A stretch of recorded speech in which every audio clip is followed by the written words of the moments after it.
भारत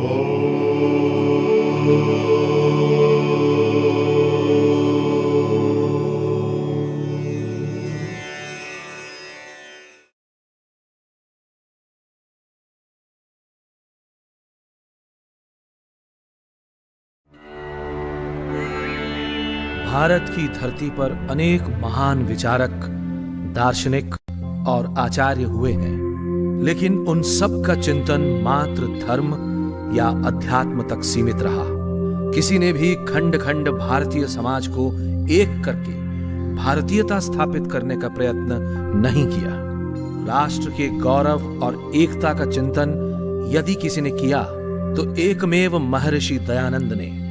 महर्षि दयानंद ने युगों से चली आ रही सामाजिक उदासीनता पर प्रहार करते हुए धर्म के साथ साथ जातीय एकता का चिंतन भी समाज को दिया। महर्षि दयानंद ने जान लिया था कि जब तक राष्ट्रीय और सामाजिक एकता का बंधन मजबूत नहीं होगा, धर्म की, देश की, समाज की कोई भी उन्नति नहीं हो सकेगी। इसी कारण उन्होंने देश में एक शास्त्र, वेद और एक सर्वशक्तिमान परमेश्वर की उपासना को प्रतिष्ठित करने के लिए आजीवन प्रयत्न किया। स्वामी दयानंद मात्र सन्यासी ही नहीं थे, वेद व्याख्याता ही नहीं थे, शास्त्रों में निपुण दिग्विजयी तार्किक विद्वान ही नहीं थे, अपितु वे सच्चे अर्थों में भारतीय एकता के सूत्रधार भी थे। महर्षि दयानंद एक सच्चे युग दृष्टा, युग सृष्टा थे।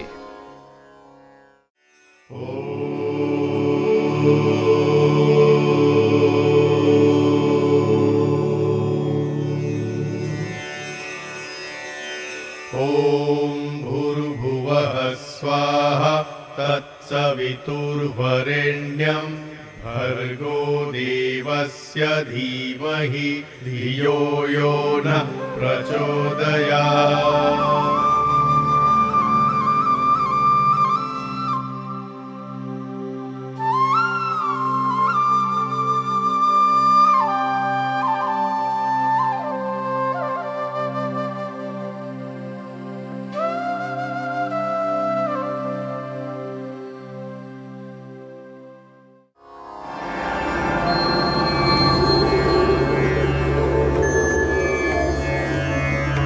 मैं हूं सृष्टि चक्र।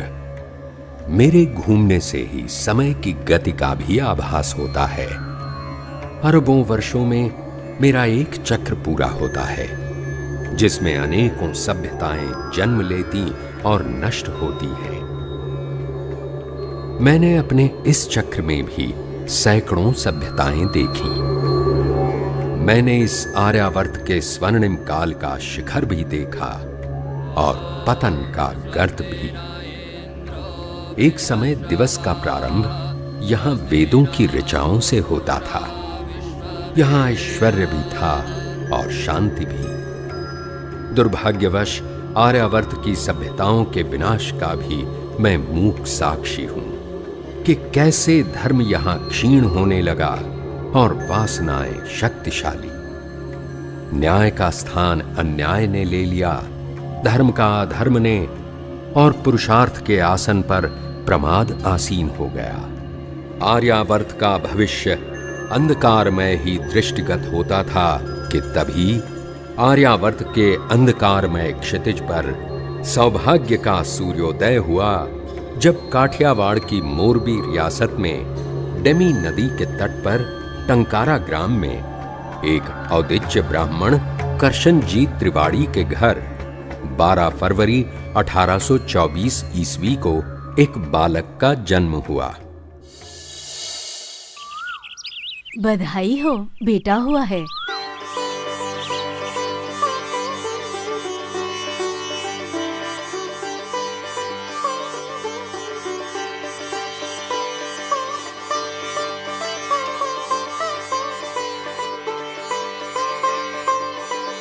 परमेश्वर ने देर से ही सही एक कुलदीपक दिया है।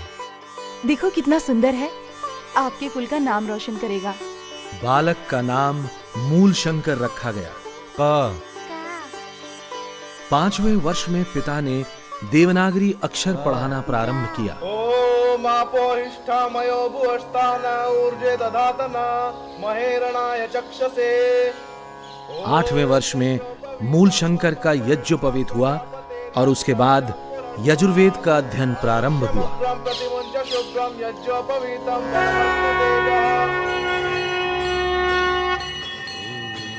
करशन जी के घर में शिव की पूजा होती थी और उनके अनुसार शिव की पूजा ही सर्वश्रेष्ठ थी।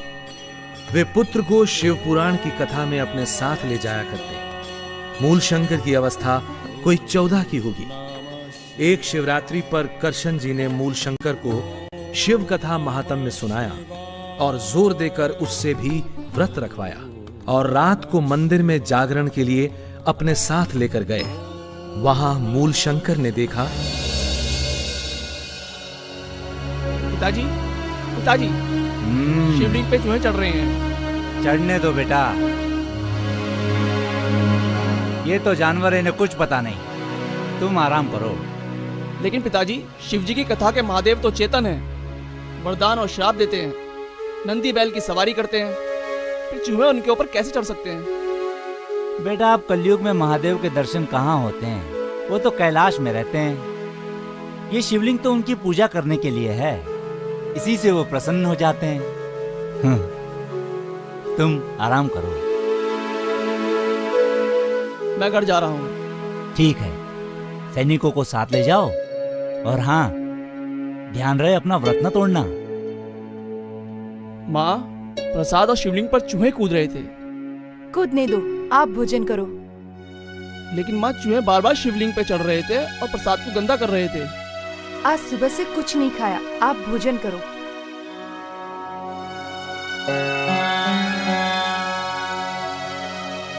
लेकिन माँ, शिवजी की कथा के महादेव तो चेतन है, वे अपने पर चूहों को क्यों चढ़ने देंगे? बोलो माँ, पिताजी कहते हैं असली महादेव तो कैलाश पर रहते हैं, फिर इस नकली महादेव की पूजा क्यों? मूलशंकर, तुमने अपना व्रत क्यों तोड़ा? कुछ धर्म संस्कार सीखोगे कि नहीं? पिताजी, जब ये असली महादेव ही नहीं है तो मैं इनकी पूजा क्यों करूं? जब तक असली महादेव के दर्शन नहीं होते, मैं इस पत्थर के महादेव की पूजा नहीं करूंगा। सृष्टि का चक्र यूं ही घूमता रहा। उत्पत्ति, विकास, विनाश और पुनरोत्पत्ति, शोक, विषाद, विचार सब अपनी अपनी गति से आते और जाते रहे। सुख संपत्ति और धन धान्य से भरे करशन जी के घर पर भी एक दिन घोर दुख की कालिमा छा गई, जब उनकी 14 वर्षीय पुत्री की अचानक हैजे से मृत्यु हो गई। किशोर मूलशंकर सोच में पड़ गया कि कैसे कुछ ही घंटे पहले तक हंसती खेलती उसकी बहन मर गई। उसके हृदय को गहरा धक्का लगा। मूलशंकर के मन में वैराग्य की जड़ पड़ गई। 5 साल बाद मूलशंकर के एक बहुत ही धर्मात्मा चाचा की भी मृत्यु हो गई। वो विचार में डूब गया कि क्या सब इसी तरह मर जाएंगे और वो स्वयं भी। ऐसा कुछ करना चाहिए जिससे मृत्यु का दुख छूट सके। मूलशंकर के मन में वैराग्य की भावना और भी गहरी हो गई। समय बीतता गया।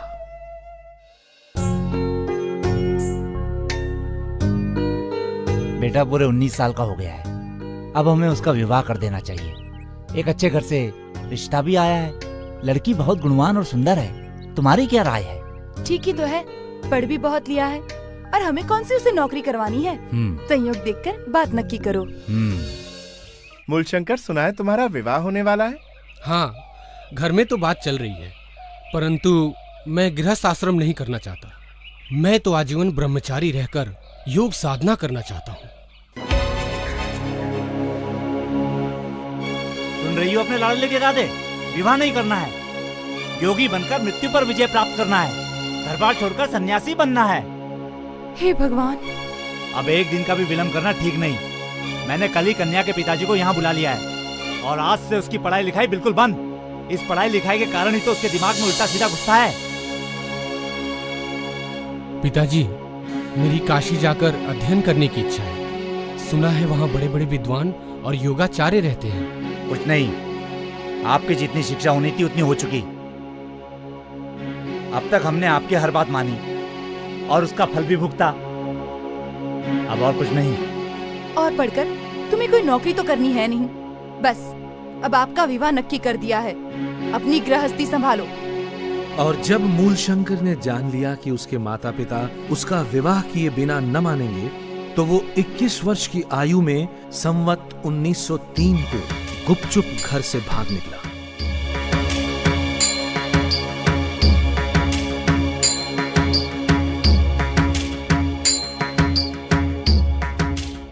रास्ते में उसे साधुओं के वेश में कुछ ठग मिले।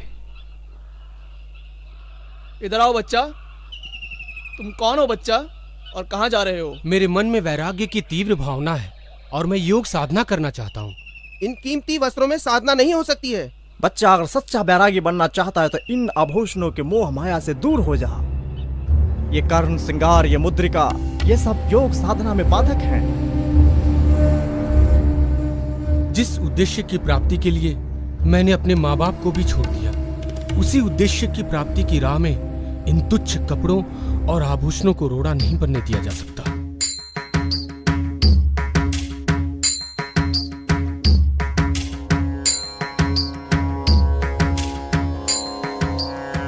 मूलशंकर ने सुना था कि सायला में लाला भगत के स्थान पर अनेक योगी तथा संत आते रहते हैं, लेकिन उसे वहां वैसा कुछ नहीं मिला।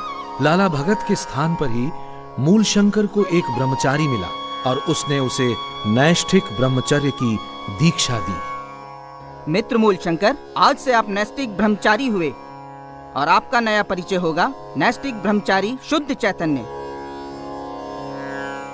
उस समय कोट गांगड़ अहमदाबाद के पास एक छोटी रियासत थी। ये जीर्ण मंदिर उस समय की याद दिलाते हैं जब मूलशंकर सिद्धपुर जाते हुए यहां से गुजरा होगा। जब मूलशंकर कोट गांगड़ पहुंचा तो टंकारा के पास का ही एक वैरागी उसे मिला। अरे ये तो मूलशंकर लगता है।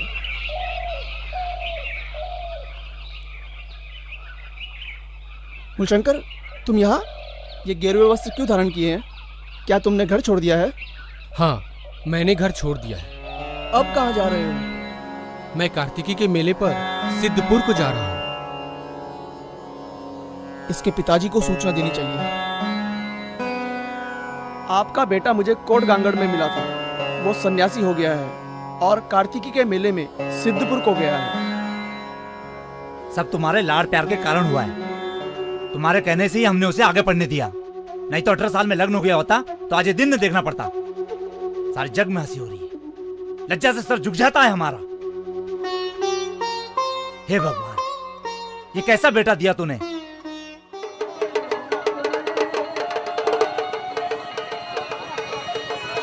सिद्धपुर एक महत्वपूर्ण पौराणिक तीर्थ है जहां माता के श्राद्ध के लिए लोग आते हैं। उनकी मान्यता है कि यहां तर्पण किए बिना माता की आत्मा मुक्त नहीं होती। मूलशंकर नीलकंठेश्वर महादेव के मंदिर में प्रवचन में बैठा था कि तभी करशन जी सिपाहियों के साथ आ पहुंचे। तुम हमारे कुल को बदनाम करने वाले पैदा हुए हो। तुम अपनी माता की हत्या करना चाहते हो। तुम्हारी माँ ये सहन नहीं कर सकेगी। चलो घर चलो। पिताजी आप शांत हो जाएं, क्रोधित ना हो पिताजी। मैं तो घर आने ही वाला था, अब आप आ गए हैं तो अब आपके साथ ही चलता हूँ। सैनिकों, एक पल के लिए भी इसे अकेला नहीं छोड़ना है।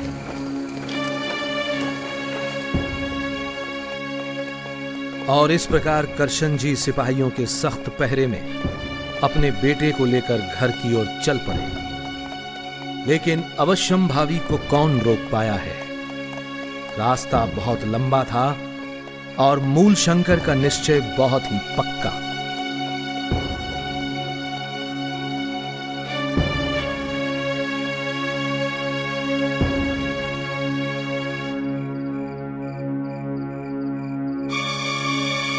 एक रात जब पहरेदार सो रहे थे तो मूलशंकर शौच के बहाने भाग निकला।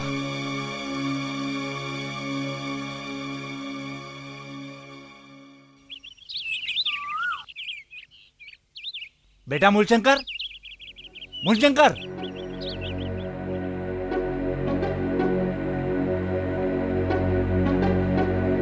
मूलशंकर!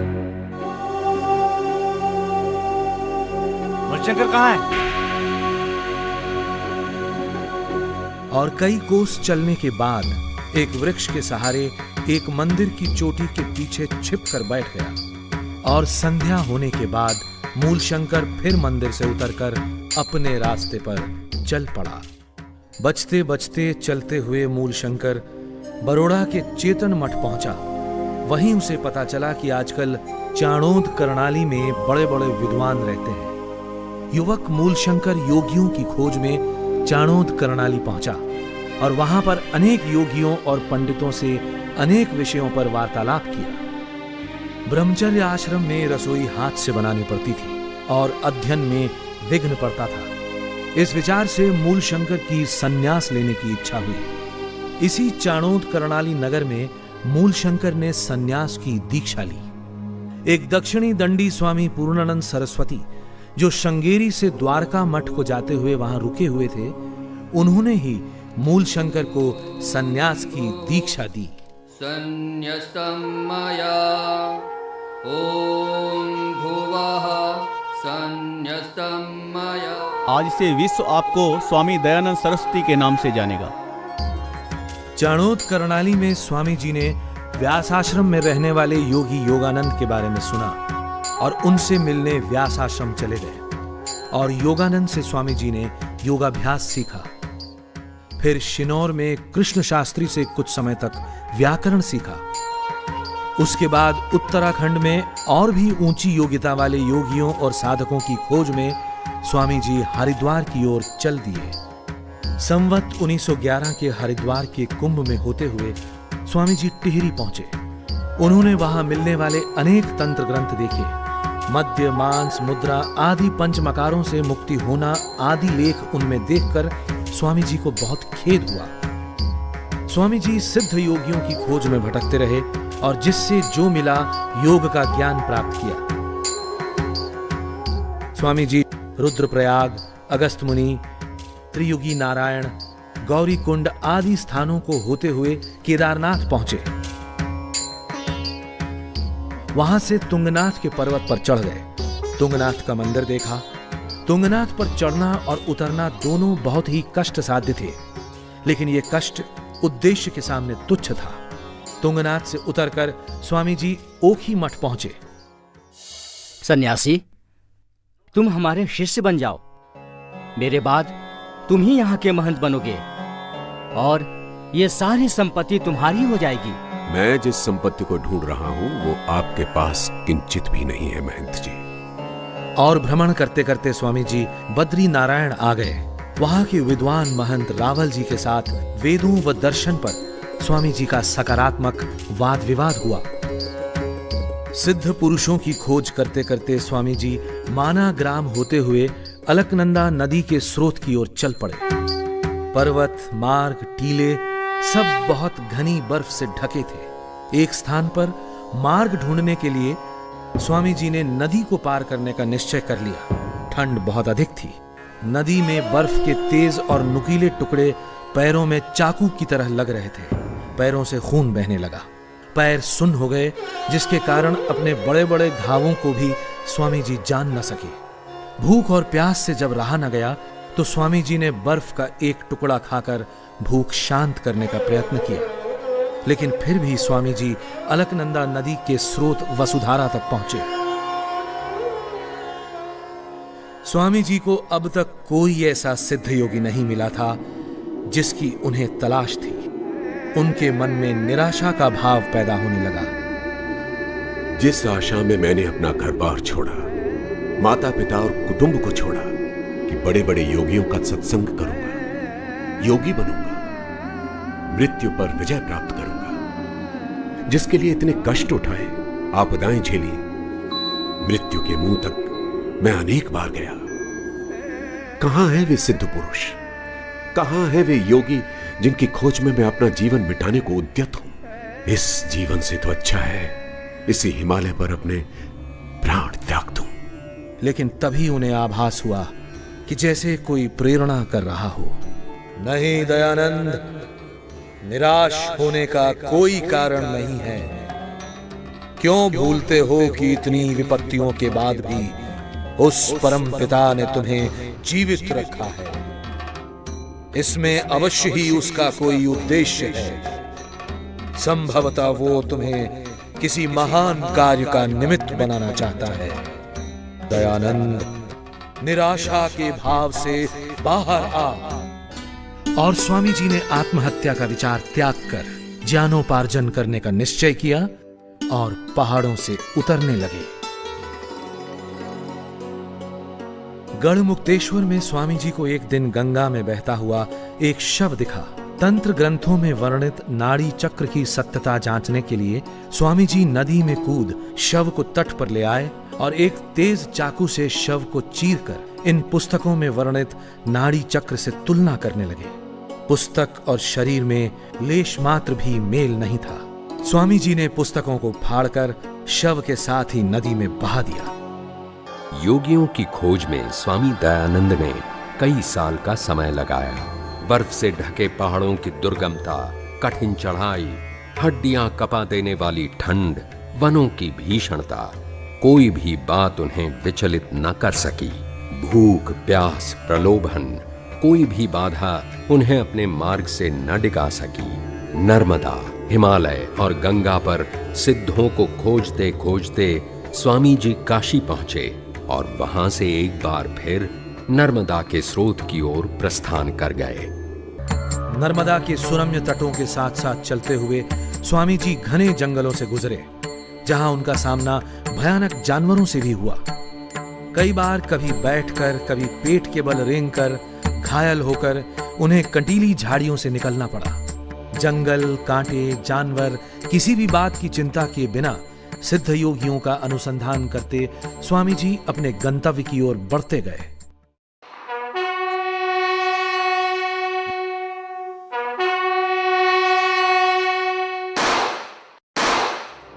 महर्षि दयानंद के जीवन वृत्त के 1857 से 1859 तक के 3 वर्षों का इतिहास में कोई एक मत ब्यौरा नहीं मिलता, लेकिन जो व्यक्ति कहता हो कि मतांतर के आग्रह से रहित, पक्षपात शून्य, पुत्र पर माता पिता के समान कृपा, न्याय और दया के साथ भी विदेशियों का राज्य पूर्ण सुखदायक नहीं हो सकता, वो व्यक्ति ऐसे कठिन समय में अवश्य ही कहीं स्वराज्य प्राप्ति के लिए संघर्ष कर रहा होगा। अंततः स्वामी जी सन 1860 में मथुरा पहुंचे।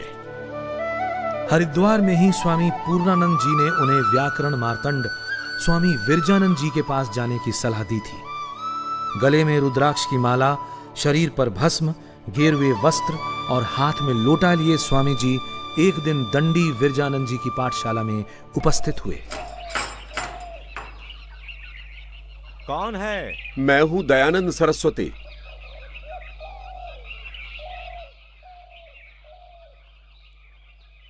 क्या चाहिए? महाराज, मैं एक सन्यासी हूं और श्री चरणों में विद्याभ्यास की कामना रखता हूं। हम किसी सन्यासी को शिष्य के रूप में ग्रहण नहीं करते। जिसके खाने और ठहरने का प्रबंध ना हो, वो विद्याभ्यास में मन नहीं लगा सकता।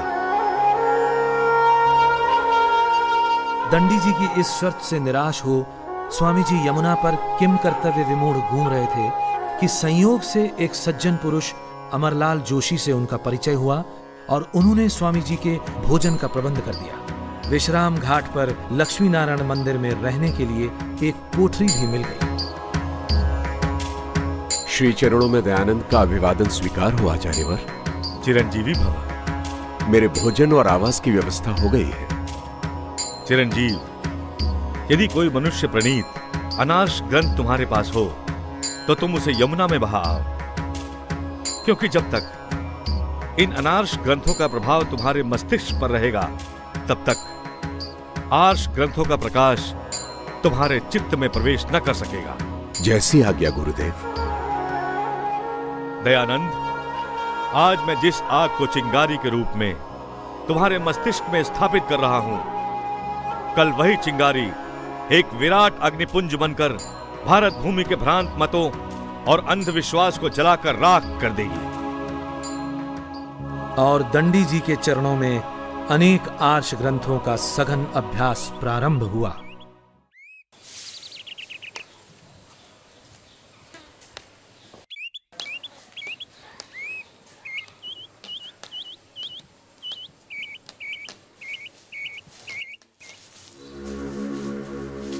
दयानंद जी आचार्यवर। ये क्या है?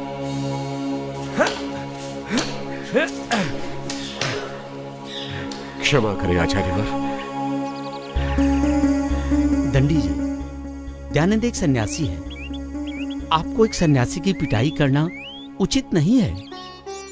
वह दूसरे विद्यार्थियों की तरह गृहस्थ या ब्रह्मचारी नहीं है। तुम ठीक कह रहे हो। इतनी मार खाकर भी उस कुलक्कर ने यही कहा। आचार्यवर, आपके कोमल हाथों को कष्ट हुआ होगा। मेरा शरीर तो श्रम और कष्ट उठा उठाकर पाषाण के समान कठोर हो गया है। मुझे क्षमा करें। कुलक्कर कहीं का। जड़िया जी, दंडी जी के श्री चरणों में मेरा समय समाप्त हो चुका है। उन्हें गुरु दक्षिणा में देने के लिए मेरे पास कुछ भी नहीं है, लेकिन परंपरा का निर्वाह तो करना ही होगा। आप आदेश करें, हम आपकी क्या सेवा कर सकते हैं? आप तो सदैव ही सहायक रहे हैं। आप ये सुझाएं कि मैं इस अवसर को कैसे निभाऊं। मैं तो ठहरा सन्यासी। दंडी जी को लवंग बहुत पसंद है, ये तो आपको भी पता है। आप उन्हें थोड़ी लवंग गुरु दक्षिणा में दे दें। लेकिन लवंग आएगी कहां से? आप सन्यासी हैं और मैं गृहस्थ। आपकी सेवा करना मेरा दायित्व है। आप लवंगों की चिंता छोड़कर गुरु दक्षिणा की तैयारी करें। बहुत बहुत धन्यवाद। आपका ये उपकार जीवन भर याद रहेगा। गुरुदेव, ये तुच्छ गुरु दक्षिणा स्वीकार कर कृतार्थ करें। क्या लाए हो दयानंद? गुरुदेव, आपका प्रिय पदार्थ लवंग। दयानंद, हम पर इस मातृभूमि का बहुत ऋण है। वो इन मुट्ठी भर लवंगों से नहीं उतर सकता। मैं तुमसे किसी धन की दक्षिणा नहीं चाहता। मैं चाहता हूं तुम्हारे जीवन की दक्षिणा। कर सकते हो तो करो प्रतिज्ञा कि जब तक तुम जीवित रहोगे आर्यवर्त में आर्ष ग्रंथों और वेदों की महिमा स्थापित करोगे, अनार्ष ग्रंथों का खंडन करोगे और भारतवर्ष में वैदिक धर्म की स्थापना करने में अपने प्राण भी अर्पित कर दोगे। दे सकते हो तो दो गुरु दक्षिणा, कर सकते हो तो करो प्रतिज्ञा। तथास्तु गुरुदेव। दंडी जी की पाठशाला छोड़कर 1863 में स्वामी जी आगरा आ गए। स्वामी जी ने आगरा से जयपुर होते हुए राजपुताने के अनेक नगरों का भ्रमण किया और गुरु जी को दी हुई प्रतिज्ञा पर कार्य प्रारंभ करने का निश्चय किया। पुष्कर में इसी ब्रह्मा जी के मंदिर में स्वामी जी ने निवास किया था। यही है वो कोठरी जहां स्वामी जी एक बार ठहरे थे। यहां स्वामी जी ने अवैदिक मतों का खंडन प्रारंभ किया। वैदिक मत को स्वीकारते हुए यहां अनेक लोगों ने माला कंठी उतारकर जनेऊ धारण किया। गाय की दुर्दशा देख स्वामी जी की आत्मा रोती थी। अजमेर में स्वामी जी ने वहां के पॉलिटिकल एजेंट कर्नल ब्रूक्स को गौरक्षा से होने वाले लाभ समझाए। कालांतर में गौरक्षा के लिए स्वामी जी ने 3 करोड़ हस्ताक्षरों के साथ एक पत्र महारानी विक्टोरिया को प्रस्तुत करने का निश्चय किया, परंतु समय रहते इतने हस्ताक्षर एकत्रित न हो सके। दूसरे पशुओं का संरक्षण भी स्वामी जी के लिए उतना ही महत्वपूर्ण था, क्योंकि ये भारतीय कृषि और ग्रामीण अर्थव्यवस्था की रीढ़ थे। अजमेर में ही विभिन्न मतों के धर्माचार्यों से शास्त्रार्थ भी हुआ।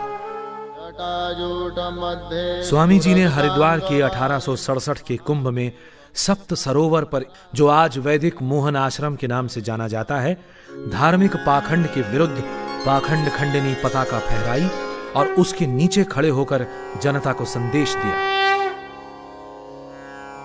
धर्म जिज्ञासुओं, अज्ञान के अंधकार से निकलो। ईश्वर निराकार है, सर्वशक्तिमान है। उसका कोई रूप नहीं, कोई आकार नहीं। उसे किसी माध्यम की, किसी अवतार की आवश्यकता नहीं। ईश्वर प्राप्ति तीर्थ, कंठी, तिलक, छाप या सुमरणी से नहीं, वरन शुद्ध विचार और सत्य आचरण से ही संभव है। सत्य सनातन वैदिक धर्म की राह पर चलकर ही मनुष्य की मुक्ति संभव है। आओ लौट चले वेदों की ओर, आओ लौट चले वेदों की ओर। स्वामी जी को घोर शोक हुआ कि साधु समाज मूल सत्य सनातन वैदिक धर्म को भुलाकर संकीर्णताओं में बट गया है। उनके मन में समाज कल्याण की तीव्र भावना उत्पन्न हुई और अपने पास की प्रत्येक वस्तु, कपड़े, पुस्तकें, धन सब उन्हें इष्ट सिद्धि में बाधा प्रतीत होने लगे और ओम सर्वम वै पूर्णम स्वाहा कहते हुए स्वामी जी ने अपना सब कुछ जनता में बांट दिया और इष्ट सिद्धि होने तक मात्र संस्कृत में बात करने और गंगा तट पर विचरण करने का व्रत ले लिया।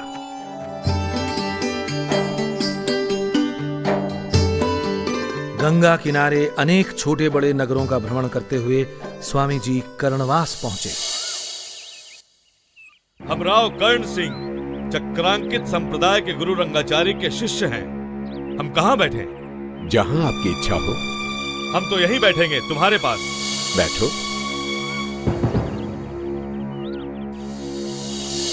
लेकिन मस्तक पर यह तिलक क्यों लगाया है? तिलक लगाने से ईश्वर प्राप्त नहीं होता। स्वामी, ये हमारा परम मत है। यदि तुमने इसका खंडन किया तो हम बहुत बुरी तरह पेश आएंगे। सत्य कहते हुए सिर भी कटता है तो चिंता नहीं। और यदि तुम लड़ाई करना चाहते हो तो जाकर राजपूताना के राजाओं से करो। और यदि शास्त्रार्थ करना है तो वृंदावन से अपने गुरु को बुलवा लो और प्रतिज्ञा लिखवा लो कि यदि वो हार जाए तो अपना मत छोड़ दे, अन्यथा मैं अपना मत छोड़ दूंगा। स्वामी,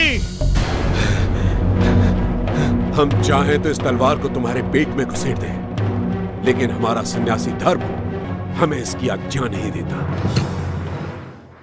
महर्षि दयानंद ने नगर नगर ग्राम ग्राम घूमकर शास्त्रार्थों के द्वारा अपने प्रतिद्वंदियों को परास्त किया। दयानंद के अमोघ अस्त्र शास्त्रार्थ के सामने बड़े बड़े धर्म योद्धा धराशायी हो गए। मुरादाबाद में राजा जय कृष्णदास की कोठी के ये भग्नावशेष प्रत्यक्षदर्शी हैं उस ऐतिहासिक शास्त्रार्थ के जो यहाँ पादरी डब्ल्यू पार्कर और स्वामी जी के बीच हुआ था। ये शास्त्रार्थ 15 दिनों तक चला था। इसमें अनेक विषयों पर वाद विवाद हुआ था। इस शास्त्रार्थ की विशेषता ये थी कि इसे स्वयं वहां के कलेक्टर ने आयोजित किया था। वहां उपस्थित अंग्रेज ये देखकर दंग रह गए थे कि एक सन्यासी राजनीति शास्त्र पर भी धारा प्रवाह बोल सकता है। वागर्थः प्रतिपत्तये जगतः पितरो वंदे पार्वती परमेश्वरौ। आज मैं दयानंद से इन मूर्तियों को भोग लगवा कर ही उठूंगा। वेदों में मूर्ति पूजा का प्रमाण तो दीजिए। मूर्ति पूजा का प्रमाण? आप लक्षण के लक्षण बताइए। लक्षण का कोई लक्षण नहीं होता। जैसे आटे का आटा नहीं होता या दूध का दूध नहीं होता। लक्ष्य का लक्षण होता है। लक्ष्य का क्या लक्षण होता है ये आप बताइए। मैं अपनी पराजय स्वीकार करता हूं और इन मूर्तियों को सदा के लिए नमस्कार करता हूं। इस शास्त्रार्थ से उस क्षेत्र के क्षत्रियों पर बहुत प्रभाव पड़ा और उसी दिन सैकड़ों राजपूतों व अन्यों ने कंठी और माला छोड़कर यज्ञोपवीत धारण किया। स्वामी जी के प्रति लोगों में श्रद्धा का समुद्र उमड़ पड़ा। सनातन धर्म की जय हो। यज्ञ में मद्यपान किया जाता था। सौत्रामण्यम सुराम पिबेत। यहां सुरा का अभिप्राय सोमलता से है, न कि मदिरा। मद्यपान सभी प्रामाणिक शास्त्रों में वर्जित है। आप सन्यासी के लक्षण बताइए। केश, मूछ, दाढ़ी, नख दूर करे, पात्र, दंड और कुसुम के वस्त्र धारण करे और किसी प्राणी को पीड़ा न देता हुआ सदा नियम में रहकर विचरण करे। आप ब्राह्मण के लक्षण कहिए। ब्रह्मम जानाति ब्रह्म। आप भाषा में बोल सकते हैं। धातु समर्थ होता है या असमर्थ? अष्टाध्यायी 2:1 के अनुसार धातु समर्थ होता है। तो असमर्थ किसे कहते हैं? सापेक्षो असमर्थ हो, अपेक्षा करने वाला असमर्थ होता है। ये महाभाष्य का वचन है। ये महाभाष्य का वचन नहीं है। हम जो कहते हैं हमारा वचन महाभाष्यकार के वचन से कम नहीं है। आप महाभाष्यकार पतंजलि मुनि के सामने किसी गणना में नहीं है। पांडित्य का इतना गर्व है तो बताइए कलम किसकी संज्ञा है?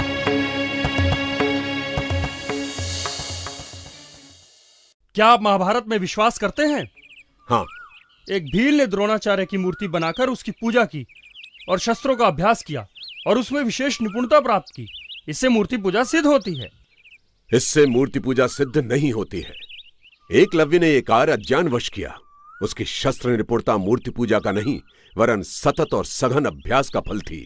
ईश्वर सर्वव्यापक है तो पत्थर में भी है, तो फिर मूर्ति पूजन में क्या दोष है? ईश्वर सर्वव्यापक है तो पत्थर में ही क्या विशेषता है? चेतन को छोड़कर जड़ की पूजा में क्या भलाई है? वेदों में यदि प्रतिमा पूजन की आज्ञा नहीं है तो निषेध भी कहां है? जब विधि नहीं है तो निषेध ही समझना चाहिए। कानपुर में दरगाहीलाल के घाट पर 31 जुलाई 1871 को स्वामी जी और हलधर ओझा के बीच हुए इस दूसरे शास्त्रार्थ को सुनने कानपुर की 20-25 हजार से अधिक जनता उमड़ पड़ी थी। लोगों ने अपने घर की छतों और पेड़ों पर चढ़कर भी इस शास्त्रार्थ को देखा था। इस शास्त्रार्थ का कानपुर की जनता पर इतना प्रभाव हुआ कि लोग मूर्ति पूजा से विमुख होकर मूर्तियों को गंगा में प्रवाहित करने लगे। यहां तक कि इससे चिंतित होकर वहां के प्रभावित पुजारियों ने समाचार पत्रों में एक विज्ञापन छपवाया कि लोग मूर्तियों को गंगा में न बहाकर अमुक मंदिर में दे दें। शास्त्रार्थों के इसी दौर में एक इतिहास रचा गया। स्वामी जी को मालूम था कि यदि जड़ पूजा को समाप्त करना है तो उसकी जड़ पर ही प्रहार करना होगा, अर्थात काशी के विद्वानों को शास्त्रार्थ में परास्त करना होगा। लेकिन ये इतना सरल कार्य नहीं था, क्योंकि पौराणिक समाज की मान्यता थी कि काशी की रक्षा स्वयं महादेव करते हैं और यहाँ मरने का अर्थ है सीधे स्वर्ग जाना। उसी काशी की रक्षा के लिए हजारों पंडित अपनी अगाध विद्या और काशी नरेश अपने बल और धन से सदैव तत्पर रहते थे। स्वामी जी ने काशी पहुंचकर राजा अमेठी के बाग में डेरा डाला और जड़ पूजा के विरुद्ध अनवरत संस्कृत प्रवचन करने लगे। परमेश्वर की अनुकंपा से स्वामी जी ने हजारों पंडितों की विद्या, काशी नरेश के अनंत वैभव और महादेव के अनेक विकराल अनुचरों का सामना करते हुए मूर्ति पूजा के दृढ़तम दुर्ग पर आक्रमण करने का निश्चय किया। काशी नरेश ने क्षुब्ध होकर काशी के पंडितों और विद्वानों को बुलाकर कहा, आप लोग उससे शास्त्रार्थ कीजिए। जो आज्ञा महाराज। परंतु हम में से अधिकांश ने वेद नहीं पढ़े हैं। वेदों और अन्य शास्त्रों को देखने और समझने के लिए थोड़ा सा समय चाहिए। काशी नरेश की जय हो। काशी के पंडित समूह ने एकजुट होकर स्वामी जी पर प्रहार करने की योजना बनाई। ज्ञान से, छल से, कपट से, चरित्र हनन से, अपमान से, जैसे भी हो सके स्वामी जी को मिटाने पर डट गए। अंततः शास्त्रार्थ का दिन आ पहुंचा। स्वामी जी के एक अनुयायी ने शंकाग्रस्त होकर कहा, महाराज, आज बहुत भीड़ होगी और आपके पक्ष का तो वहाँ कोई भी नहीं होगा। आपको वहाँ नहीं जाना चाहिए। बलदेव, सत्य का सूरज अकेले ही अंधकार की सेना पर विजय पाता है। प्राणों के भय से ईश्वर की आज्ञा का उल्लंघन नहीं किया जा सकता। जो होगा देखा जाएगा। जाओ, शौर के लिए एक नाई को बुला लाओ। जो आज्ञा प्रभु। शास्त्रार्थ के दिन शास्त्रार्थ स्थल पर 50,000 से अधिक की भीड़ उमड़ पड़ी। काशी के पंडित पालकियों में बैठकर चंवर डुलवाते हुए और अपनी जय बुलवाते हुए शास्त्रार्थ स्थल पर पहुंचे। इस शास्त्रार्थ में काशी के शीर्षस्थ 27 पंडितों ने भाग लिया। प्रबंध में जानबूझकर अव्यवस्था पैदा कर दी। स्वामी जी के पक्ष वालों को बाग में प्रवेश ही नहीं करने दिया गया और शास्त्रार्थ आरंभ हुआ। क्या आप वेदों का प्रमाण स्वीकार करते हैं? हाँ। वेदों में मूर्ति पूजा का कोई प्रमाण हो तो दिखाइए। आनंदमयो अभ्यासात, दिखलाइए कि ये सूत्र वेद मूलक हैं। जब तक समस्त वेद को देख न लिया जाए इस प्रश्न का उत्तर नहीं दिया जा सकता, क्योंकि समस्त वेद शास्त्र तो पंडितों में से भी किसी को उपस्थित नहीं है। सभी वेद शास्त्र यदि तुम्हें उपस्थित नहीं थे तो काशी में शास्त्रार्थ करने क्यों चले आए थे? क्या आपको सब कुछ उपस्थित है? ब्राह्मणान इतिहासान पुराणानी, इस वाक्य में पुराणी शब्द पुराणों के लिए आया है। पुराण शब्द यहाँ विशेषण है, किसी पुस्तक विशेष का नाम नहीं। ये वेद मंत्र है। यज्ञ समाप्तो शतयाम दशमे दिवसे पुराण पाठम शृणुयात्। और पुराण शब्द यहाँ विशेषण नहीं है।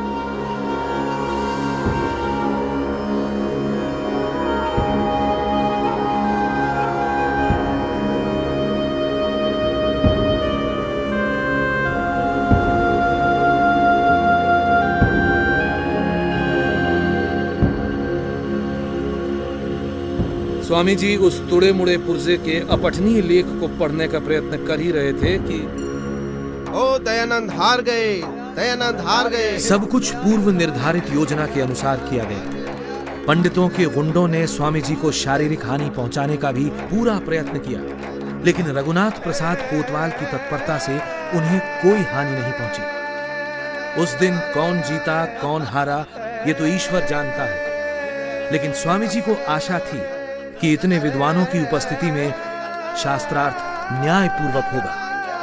अनेक दिनों तक चलने वाला शास्त्रार्थ कुछ ही घंटों में समाप्त कर दिया गया और वेदों में मूर्ति पूजा न होने की सच्चाई स्थापित होने से रह गई। घोर शोक की बात है कि आर्यावर्त के लोग अपने ही जैसे दूसरे मनुष्यों को अछूत कहकर उनसे घृणा करते हैं। जो लोग कुत्तों को छू सकते हैं, बिल्लियों से खेल सकते हैं, भैंसों, ऊंटों तथा और भी गंदे जंतुओं को छू ही नहीं खा भी लेते हैं, वही लोग दूसरों को अछूत समझें, उन्हें शिक्षा तक का अधिकार नहीं। ये कैसा न्याय है, कैसा धर्म है? स्वामी जी ने धर्म के ठेकेदारों को ललकारा और कहा, जैसे परमात्मा ने आकाश, जल, पृथ्वी, अग्नि, वायु, सूर्य, चंद्र और अन्नादि पदार्थ सबके लिए बनाए हैं, वैसे ही वेद भी सब मनुष्यों के लिए प्रकाशित किए हैं। वैसे ही शिक्षा पर भी सबका अधिकार है। सभी मनुष्य समान हैं। स्वामी जी ने अनुभव किया कि प्रौढ़ों को प्रवचनों से बदल पाना संभव नहीं है, अतः समाज में स्थायी परिवर्तन के लिए बालकों में ही शिक्षा के माध्यम से अच्छे संस्कार स्थापित करने होंगे। और इसी उद्देश्य से सितंबर 1870 में मिर्जापुर में गुरुचरण रईस व अन्यों की सहायता से अनेक पाठशालाओं की श्रृंखला में पहली पाठशाला की स्थापना हुई और कालांतर में कासगंज, छलेसर, काशी आदि अनेक स्थानों पर वैदिक पाठशालाएं खोली गई। स्वामी जी सोचते थे कि इन पाठशालाओं से निकले छात्र आर्यवर्त में वैदिक मत का प्रचार करेंगे, परंतु ऐसा न हो सका। मिर्जापुर पाठशाला में नियुक्त अध्यापकों ने छात्रों को उल्टा सीधा पाठ पढ़ाना प्रारंभ कर दिया। अरे मूढ़ों, इस पढ़ाई से तुम्हें क्या मिलने वाला है? ना कोई गृहस्थ तुम्हें श्राद्ध भोज में बुलाएगा, ना किसी और अनुष्ठान में निमंत्रण देगा। भूखे मर जाओगे। अरे दयानंद का क्या है? वो तो सोटा लोटा और लंगोटाधारी साधु है, ना कोई आगे ना कोई पीछे। उस लोटा सोटा लंगोटाधारी की बातें छोड़ो और विवाह संस्कार कराना और सत्यनारायण की कथा बांचना सीख लो। लाभ ही लाभ है। इन पाठशालाओं में पढ़ने वाले छात्र और अध्यापक दोनों ही अपनी रूढ़ियों को नहीं छोड़ सके और ये सभी पाठशालाएं समय के साथ बंद हो गई। जनहिताय स्वामी जी ने अपने योग बल का उपयोग अनेक अवसरों पर किया। कासगंज आर्य समाज में लगा ये चित्र उस घटना का वर्णन करता है जब यहां झौरा भौरा चौक पर एक दिन सड़क के बीच दो सांड सींग से सींग भिड़ाकर लड़ रहे थे। स्वामी जी ने थोड़ी देर तो प्रतीक्षा की, फिर वे उन लड़ते हुए सांडों के निकट पहुंचे और उन्हें सींगों से पकड़कर पीछे की ओर धक्का दे दिया। लोग डर गए, धक्का जोर से पड़ा और सांड डर कर भाग गए और अवरुद्ध मार्ग खुल गया। अनूप शहर में स्वामी जी को एक व्यक्ति ने पान में रखकर विष दे दिया। स्वामी जी के बहुत ही प्यारे भक्त तहसीलदार सैयद मोहम्मद ने उस आदमी को गिरफ्तार करवा लिया। नमस्ते हुजूर। स्वामी जी, आपका कातिल आपके सामने है। ये वही शख्स है जिसने पान में जहर देकर आपको मारने की कोशिश की। तहसीलदार साहब, मैं संसार में किसी को कैद कराने नहीं, बल्कि संसार को अज्ञान और असत्य की कैद से छुड़ाने आया हूं। इसे छोड़ दो। यदि ये अपनी दुष्टता नहीं छोड़ता तो फिर हम भी अपनी सज्जनता क्यों छोड़ दें? आपने अपने कातिल को भी माफ कर दिया। आप कोई फरिश्ता हैं। महाराज, मुझे क्षमा कर दीजिए महाराज। भागलपुर में गंगा पर एक मेला लगता था। वहां स्वामी जी ने देखा कि लोग पंडों को अपनी कन्याएं दान दे रहे हैं।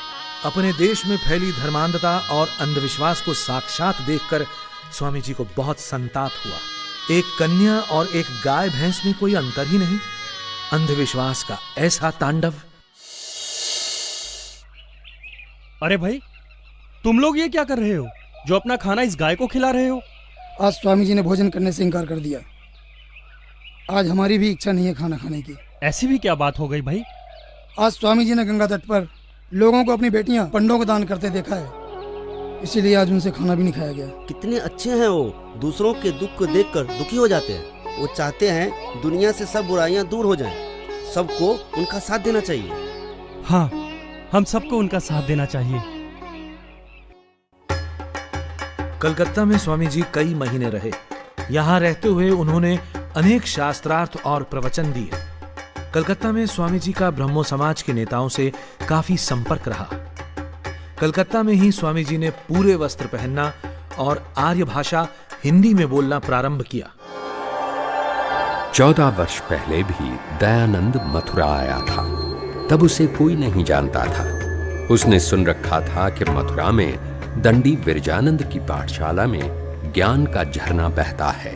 ज्ञान के उसी झरने से ज्ञान की कुछ बूंदें प्राप्त करने दयानंद दंडी विरजानंद की शरण में पहुंचा था और अध्ययन के बाद वैदिक धर्म के पुनरुत्थान में अपना शेष जीवन लगा देने की प्रतिज्ञा के साथ उसने मथुरा छोड़ा था। आज वही दयानंद फिर मथुरा आया है। आज वो शिष्य नहीं, गुरु है। उसके लाखों शिष्य हैं। आज उसका नाम सुनकर बड़े बड़े धर्म दुर्ग हिलने लगते हैं। उनके रक्षकों को हृदयाघात होने लगता है। उस समय भी मथुरा वृंदावन भारत में पौराणिक धर्म के दृढ़तम दुर्ग समझे जाते थे और इस दुर्ग के द्वारपाल थे रंगाचार्य। स्वामी जी के मथुरा वृंदावन पधारने का उद्देश्य था रंगाचार्य से शास्त्रार्थ करना। रंगाचार्य कहते थे कि तिलक, छाप, कंठी और मूर्ति पूजा सब वेद सिद्ध है। स्वामी जी ने उन्हें शास्त्रार्थ के लिए निमंत्रण भेजा, लेकिन रंगाचार्य शास्त्रार्थ के लिए आगे नहीं आए। स्वामी जी का तो कमाल है, उनकी हाजिर जवाबी का तो कोई जवाब ही नहीं।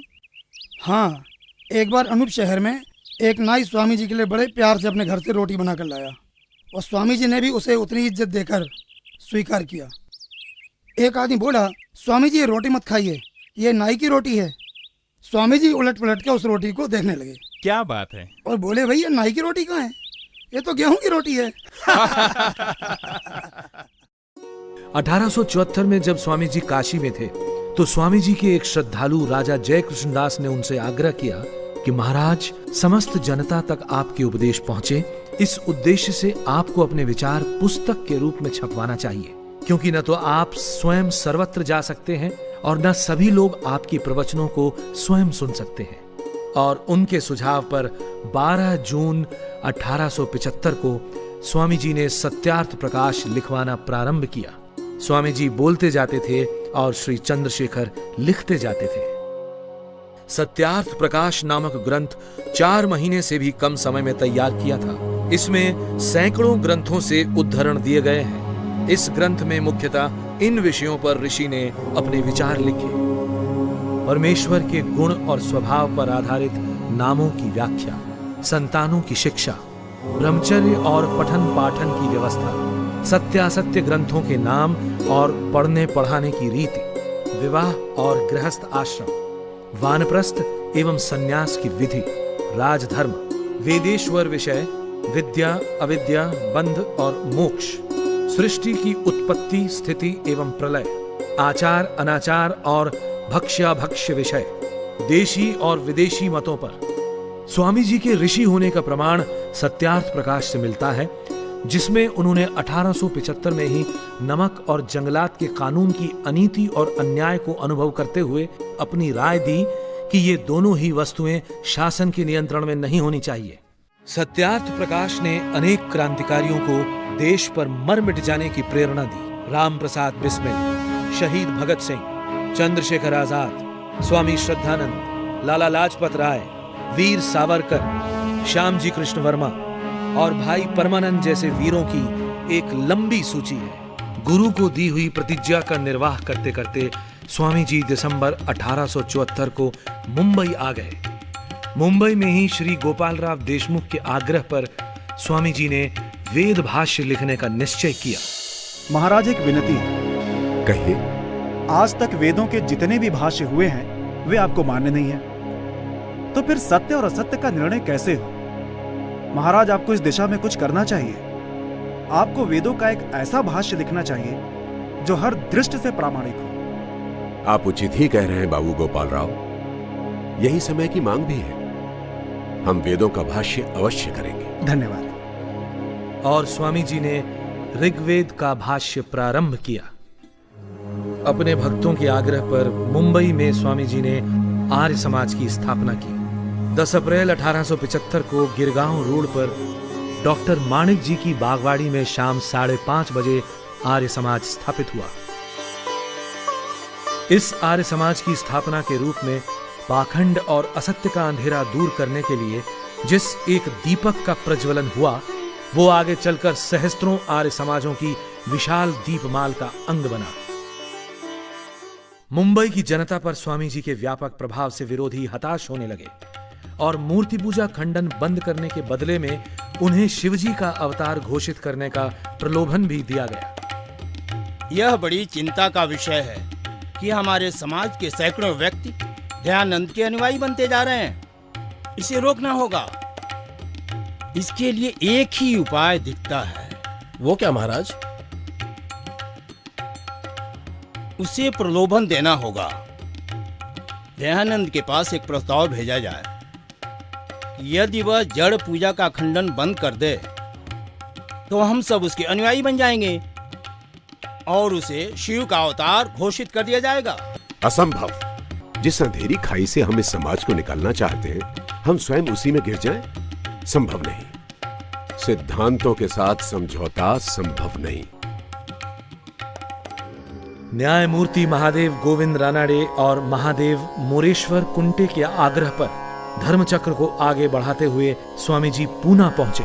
भिड़े के बाड़े और कैंप में ईस्ट स्ट्रीट में मराठी स्कूल में स्वामी जी के कुल 54 व्याख्यान हुए, जिनमें से 15 व्याख्यान लिखे गए और बाद में उपदेश मंजरी के नाम से प्रकाशित हुए।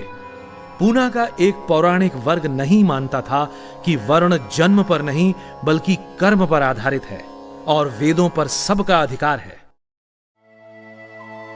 पूना में स्वामी जी के भक्तों ने उनके सम्मान में एक शोभा यात्रा निकाली जो इस मकान बैरिस्टर महस्के के घर से प्रारंभ हुई थी। महस्के साहब, स्वामी जी के शोभा यात्रा के सारे प्रबंध कर लिए गए? हाँ साहब, कल की शोभा यात्रा के सारे प्रबंध हो चुके हैं। हाथी, घोड़े, बैंड बाजे सब प्रबंध हो चुके हैं। उनकी सुरक्षा का भी हमें पूरा ध्यान रखना होगा और कुछ सेवक हर समय स्वामी जी के आसपास रहेंगे और स्वामी जी को बिल्कुल आभास नहीं होना चाहिए। आप स्वामी जी से हाथी पर बैठने का आग्रह कीजिए। उनकी शान तो हाथी पर बैठने में ही है। विनती करके देख लेंगे। वैसे स्वामी जी मना कर देंगे, वो पैदल ही चलना पसंद करेंगे। विरोधियों ने भी एक विरोध यात्रा निकाली। दयानंद की शोभा यात्रा की पूरी तैयारी हो गई है? हाँ साहब, सब तैयारी हो गई है।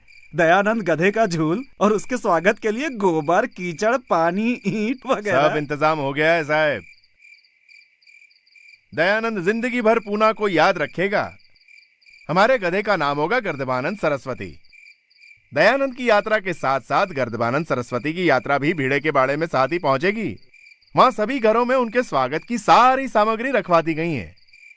जैसे ही उनकी शोभा यात्रा वहां पहुंचेगी, गोबर, ईंट, कीचड़ से उसका स्वागत होगा।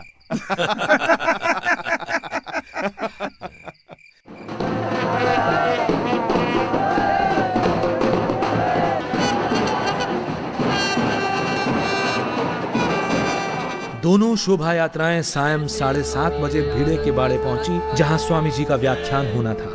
स्वामी जी की शोभा यात्रा पर ईंट और पत्थरों की बारिश हुई। घरों की खिड़कियों और छतों से कीचड़, गोबर और पत्थर बरसते रहे।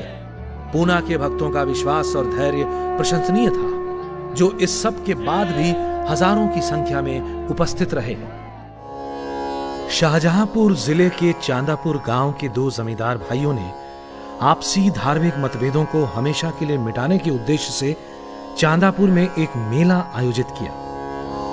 इसमें देवबंद के मौलवी मोहम्मद कासिम, बरेली के पादरी स्कॉट और आर्य धर्म के प्रतिनिधि के रूप में स्वामी जी ने भाग लिया। इस मेले में परमेश्वर ने जगत को किस वस्तु से, किस समय और किस उद्देश्य से रचा, ईश्वर सर्वव्यापक है या नहीं, ईश्वर न्यायकारी और दयालु किस प्रकार है, वेद, बाइबल और कुरान के ईश्वरवाणी होने का क्या प्रमाण है, मुक्ति क्या है और वो कैसे प्राप्त होती है, इन 5 विषयों पर सकारात्मक वाद विवाद हुआ। इस मेले का नाम था ब्रह्म विचार मेला। वैदिक धर्म की सच्चाई के सामने कोई न ठहर सका। मुक्ति क्या है? दुखों से छूटने का नहीं, बल्कि पापों से बचने और स्वर्ग में पहुंचने का नाम मुक्ति है। खुदा की मर्जी है, जिसे चाहे मुक्ति दे, जिसे चाहे ना दे। यदि हाकिम किसी पे नाराज हो जाए तो उसे और भी कड़ा दंड दे सकता है, और खुश हो जाए तो उसे छोड़ सकता है। सब दुखों से छूटकर सच्चिदानंद स्वरूप परमात्मा को प्राप्त होकर सदा आनंद में रहने और जन्म मरण में न गिरना ही मुक्ति है,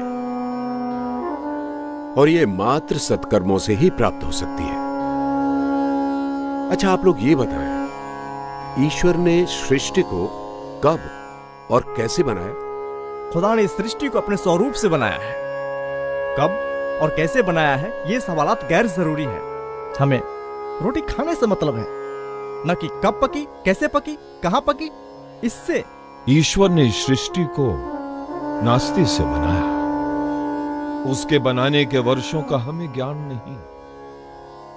इस संसार के सुख के लिए ये सृष्टि रची गई है। ईश्वर ने सृष्टि को कब बनाया, इसका उत्तर केवल वैदिक धर्म ही दे सकता है। वैदिक धर्मानुसार सृष्टि को बने हुए प्रायः 2 अरब वर्ष हुए हैं। ज्योतिष शास्त्र में यह संख्या लिखी है और भूगर्भ शास्त्र भी इसकी पुष्टि करता है। ओ भाइयों, ओ दयानंद की लोकप्रियता इतनी बढ़ती गई ना, तो हम लोग बेरोजगार हो जाएंगे और भूखों मरने की नौबत आ जाएगी हमारी। जब से दयानंद लाहौर आया है, मेरी गद्दी जजमानों से खाली हो गई है। 1 हफ्ते से जन्मपत्री कुंडली तक बनवाने नहीं आया कोई। इसका क्या उपाय करें? लाहौर के जितने बड़े रईस हैं ना, वो हम में से किसी न किसी के जजमान हैं। उनसे कह दो दयानंद नास्तिक है, अंग्रेजों का एजेंट है, कोई भी उसे घर में, अपने बाग में शरण ना दे। और सबसे पहले जहाँ वो रह रहा है ना, उसे वहाँ से निकलवा के सड़क पे खड़ा कर दो। बस यही एक उपाय बचा है उसका, और दूसरा कोई नहीं। और फिर देखते हैं कितने रह गए वेदां दा प्रचार करता है, वड्डा आया वेदां वाला। स्वामी जी जिस बाग में ठहरे हुए थे, वहां से उन्हें निकलवा दिया गया। आश्चर्यजनक रूप से लाहौर के एक मुस्लिम डॉक्टर खान बहादुर रहीम खान ने प्रसन्नतापूर्वक अपनी कोठी स्वामी जी को ठहरने के लिए दे दी। 24 जून 1877 को डॉक्टर रहीम खां की कोठी पर ही लाहौर आर्य समाज की स्थापना हुई। यहीं पर स्वामी जी ने मुंबई में रचे गए आर्य समाज के नियमों में संशोधन किया और 10 नियम रखे गए जो आज भी प्रचलित हैं। लाहौर से स्वामी जी ने पूरे पंजाब की यात्रा की। अब तक लगभग पूरे पंजाब के सभी बड़े नगरों में आर्य समाज स्थापित हो चुके थे और प्रजा में तेजी से वेद मत का संचार हो रहा था। जालंधर में स्वामी जी के एक व्याख्यान में वैश्यागमन संबंधी स्वामी जी की कुछ कड़वी परंतु सत्य बातों को सुनकर सरदार विक्रम सिंह रुष्ट हो गए। जब वे अपनी घोड़ा बग्घी पर सवार होकर जाने लगे, सुना है ब्रह्मचर्य में बहुत बल होता है। आप भी तो ब्रह्मचारी हैं, मगर हमें आप में ऐसा कुछ भी नहीं दिखाई देता।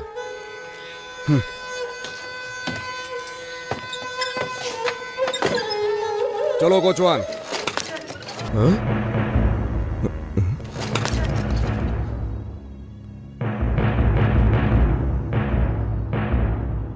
मुझसे गलती हो गई महाराज, मुझे क्षमा कर दें।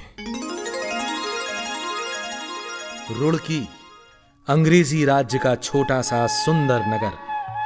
रुड़की में ही स्वामी जी को कर्नल ओलकॉट का पत्र मिला और थियोसॉफिकल सोसाइटी के साथ संपर्क का प्रारंभ हुआ। इसी थॉमसन कॉलेज के पुस्तकालय से पंडित त्रिलोकीनाथ ने मैक्स मूलर द्वारा अनुवादित वेद पुस्तकें मंगाकर यह सिद्ध करने का असफल प्रयत्न किया था कि मूर्ति पूजा वेद विहित है। रुड़की में स्वामी जी ने डार्विन के सिद्धांत जैसे विषयों पर व्याख्यान दिए, जिससे वहां का शिक्षित समाज बड़ा प्रभावित हुआ। स्वामी जी ने अपने हाथों से 20 अगस्त 1878 को रुड़की आर्य समाज की नींव रखी। अब तक की जो परंपरा थी कि हिंदू तो अपना मत छोड़कर जा सकता है, परंतु दूसरे धर्मों के लोग हिंदू नहीं बन सकते थे, वो देहरादून में स्वामी जी द्वारा समाप्त हुई। वैदिक धर्म के द्वार सबके लिए खुल गए। यहां एक मुस्लिम बंधु मोहम्मद उमर ने स्वेच्छा से वैदिक धर्म में प्रवेश किया और आगे चलकर अलकधारी के नाम से विख्यात हुआ। माना जाता है कि यह पत्र उसी ऐतिहासिक घटना से संबंध रखता है। स्वामी जी 14 अगस्त 1879 को बरेली पधारे।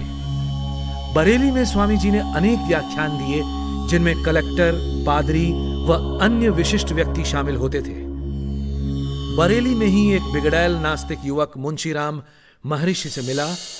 महाराज, आपने मेरे प्रश्नों का उत्तर देकर मुझे निरुत्तर तो कर दिया, लेकिन ईश्वर के अस्तित्व में मेरा विश्वास अब भी पैदा नहीं कर सके। मैंने कब प्रतिज्ञा की थी कि मैं तुम्हारा विश्वास ईश्वर पर करा दूंगा? प्रश्नों का उत्तर देना युक्त की बात थी। रही बात ईश्वर पर विश्वास की, सो ईश्वर पर विश्वास तुम्हें तभी होगा जब ईश्वर तुम्हें स्वयं विश्वासी बनाएंगे। ईश्वर पर विश्वास तुम्हें तभी होगा जब ईश्वर तुम्हें स्वयं विश्वासी बनाएंगे। ईश्वर पर विश्वास तुम्हें तभी होगा जब ईश्वर तुम्हें स्वयं विश्वासी बनाएंगे। यही मुंशीराम आगे चलकर स्वामी श्रद्धानंद बने।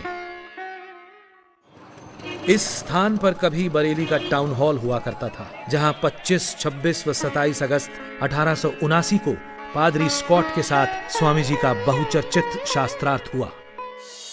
जीव के शुभाशुभ कर्म प्रवाह से अनादि है।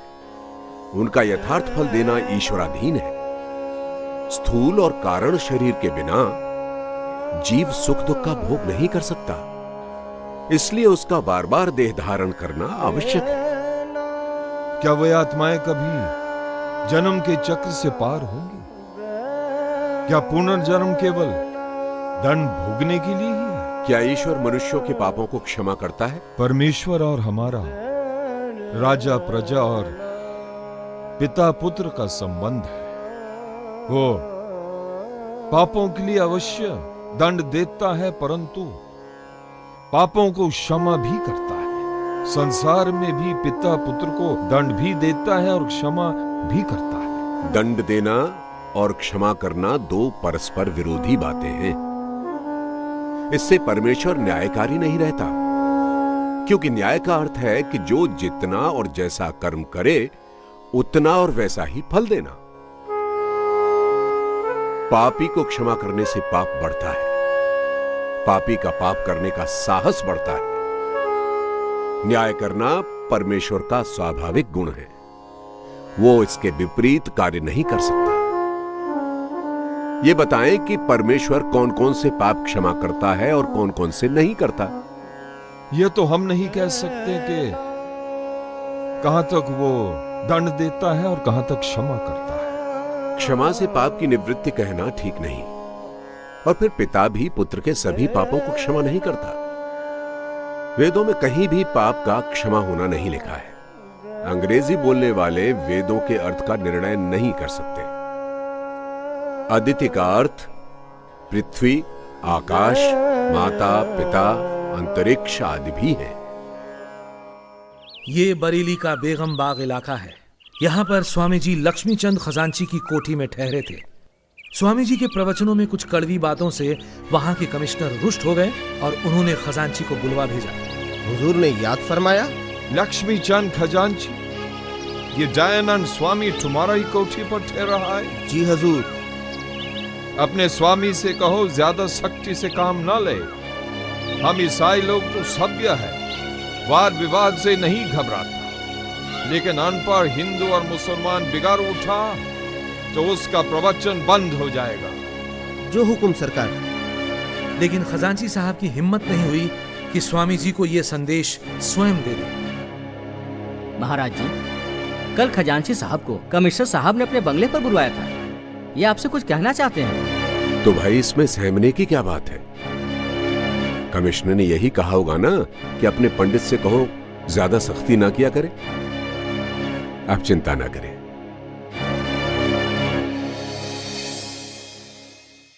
कोई कहता है कि सत्य ना बोलो, कलेक्टर नाराज हो जाएगा। सत्य ना कहो, नहीं तो कमिश्नर गुस्सा करेगा। चक्रवर्ती राजा ही क्यों ना हो, हम सत्य कहकर ही रहेंगे। शरीर तो अनित्य है, इसकी रक्षा के लिए अधर्म करना व्यर्थ है। परंतु मुझे वो शूरवीर दिखाओ जो मेरे आत्मा का नाश कर सकता हो, और जब तक ऐसा शूरवीर पैदा नहीं हो जाता, मैं ये सोचने को भी तैयार नहीं कि मैं कभी सत्य को दबाऊंगा। अमेरिका वालों यानी कर्नल ओलकॉट और मैडम ब्लवत्स्की के बहुत आग्रह पर बरेली में ही स्वामी जी ने अपने जीवन चरित का कुछ अंश भी लिखा। ये दर्दनाक घटना स्वामी जी की नजरों के सामने फर्रुखाबाद में घटी। एक बूढ़ी औरत अपने जवान बेटे का शव गंगा किनारे लाई। वो इतनी निर्धन थी कि शवदाह के लिए लकड़ी भी नहीं जुटा पाई, और साथ आए पुरुषों की सहायता से उसने वो शव गंगा में बहा दिया। घोर शोक कि हमारा देश इतना निर्धन हो गया है कि एक मृत शरीर को लकड़ी तक नहीं मिल सकती। अंधविश्वासों के तले पिस रही जनता को जगाने के लिए स्वामी जी ने अपनी लेखनी को और तेज करने का निश्चय किया, लेकिन उनके ग्रंथ कोई आसानी से नहीं छापता था। सो स्वामी जी ने एक प्रिंटिंग प्रेस स्थापित करने का निश्चय किया, और माघ शुक्ल 2 संवत 1936 को काशी में लक्ष्मी कुंड पर मेरठ और फर्रुखाबाद की आर्य समाजों तथा राजा जय कृष्णदास की सहायता से एक प्रिंटिंग प्रेस की स्थापना हुई, जिसका नाम आर्य प्रकाश यंत्रालय रखा गया। आज वही प्रिंटिंग प्रेस अजमेर में वैदिक यंत्रालय के नाम से स्थित है। यह मशीन स्वामी जी ने स्वयं अपने हाथों से खरीदी थी। स्वामी जी का मानना था कि यदि पूरी आर्य जाति का विकास करना है तो स्त्रियों को शिक्षित करना होगा।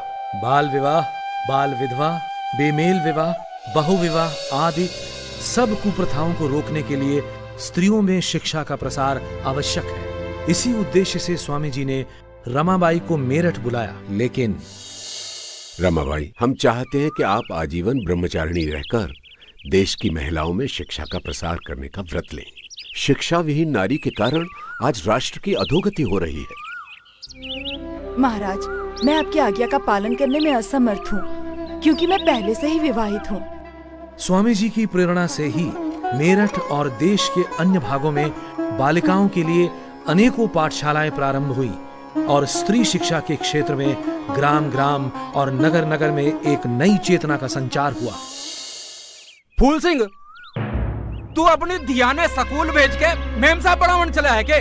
सारे गांव के मुंह पे कालिक पोतेगा तू, हैं?